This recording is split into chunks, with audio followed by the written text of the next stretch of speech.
لو كان بيننا الحبيب لدنا القاسي والقريب من طيبة قبل المغيب طالبا قرب الحبيب. لو كان بيننا الحبيب لدنا القاسي والقريب من طيبة قبل المغيب طالبا قرب الحبيب. بقربه النفس تطيب وتدعو الله فيجيب أنوار طه لا تغيب بلغنا. Oke, Night, setelah kita memahami penjelasan tadi, kita akan melihat video berikutnya. Hutan yang pernah hijau. Dahulu, hutan itu terbentang luas seperti pemandangan hijau yang menenangkan.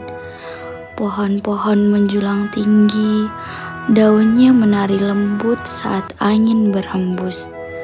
Burung bernyanyi tanpa takut, sungai mengalir jernih, dan tanah menyimpan kehidupan.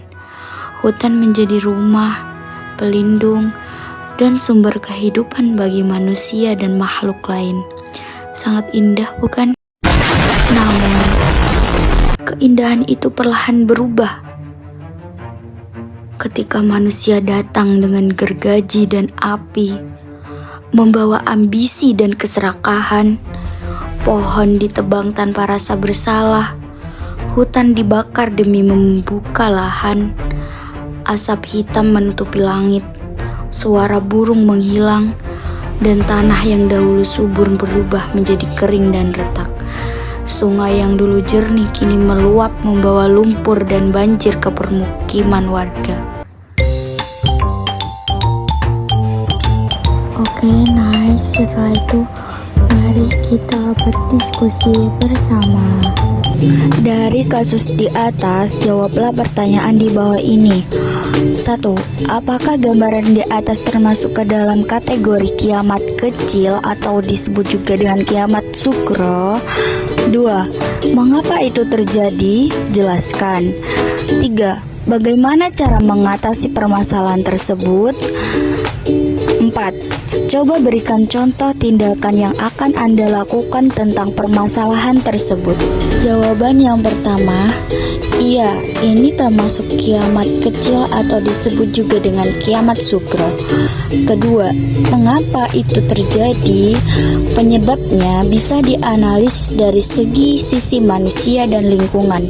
Keserakaan manusia seperti menebang hutan atau untuk kayu, lahan untuk perkebunan atau pembangunan tanpa perhitungan dampak. Oke, next, untuk pertanyaan ketiga yaitu bagaimana cara mengatasinya, yaitu dengan mengurangi penggunaan produk kayu ilegal, ikut menanam pohon atau dengan reboisasi, terus mengadakan program edukasi, terus melakukan patroli dan pemantauan hutan, mendorong pemerintah atau LSM membuat kebijakan pelestarian hutan dan rehabilitas lahan bekas bakaran.